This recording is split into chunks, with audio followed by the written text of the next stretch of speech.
Hello my dear friends. ऐसे बहुत लोगों को मैंने सुना है, उनका कहना होता है कि अंग्रेजी और हिंदी जो होता है ना, ये दोनों एक दूसरे का एकदम उल्टा भाषा होता है। तो जब कुछ सीनियर्स ऐसा कहते थे, कुछ बुजुर्ग ऐसा कहते थे, तो मुझे समझ में नहीं आता था। लेकिन आज मैं आपके सामने कुछ दो ऐसा एग्जाम्पल लेने वाला हूँ जिससे सही में समझ में आ जाएगा कि हिंदी जो है वो इंग्लिश का उल्टा है और इंग्लिश जो है वो हिंदी का उल्टा है। दोनों एक दूसरे का अपोजिट भाषा होता है। चलिए, तो अभी हम लोग एक शब्द बात करते हैं बीविच की। अभी देखो, बीविच की बात करते हैं, बीविच।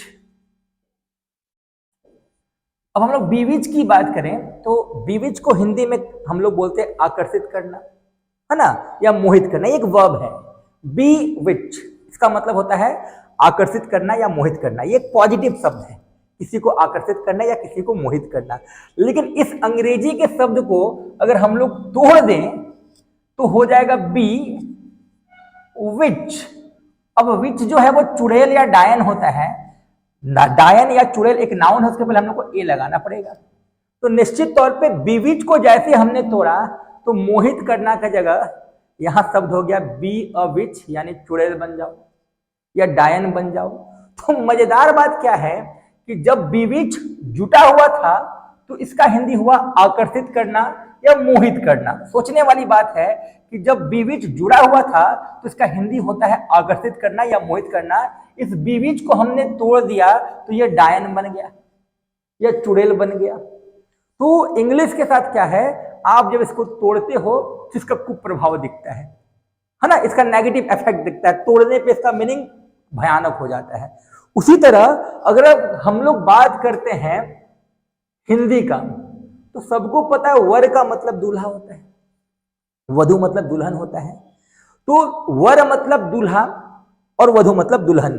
अगर किसी अच्छे दूल्हे की हम लोग बात करते हैं तो लोग बोलता है कि फलनवा जो है वो सुवर है, अच्छा दूल्हा है। अब सोचो, सुवर को अगर हम लोग जोड़ दें तो एक साथ बोलने में साउंड क्या आएगा, सुवर। किसी को बोल दो कि फलनवा का लड़का ना सुवर है तो तलवार लेके आ जाएगा। फिर उसको मतलब तोड़ के समझाना पड़ेगा, भाई ये सु अलग है, वर अलग है।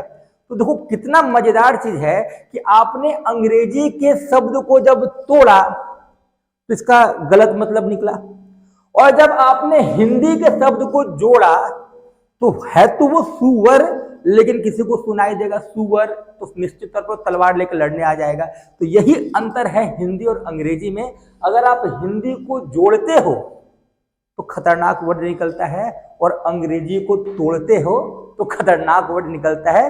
तो हमारे जो पूर्वज हैं, जो बुजुर्ग हैं, वो बिल्कुल सही कहते हैं कि हिंदी और इंग्लिश एक दूसरे का उल्टा है।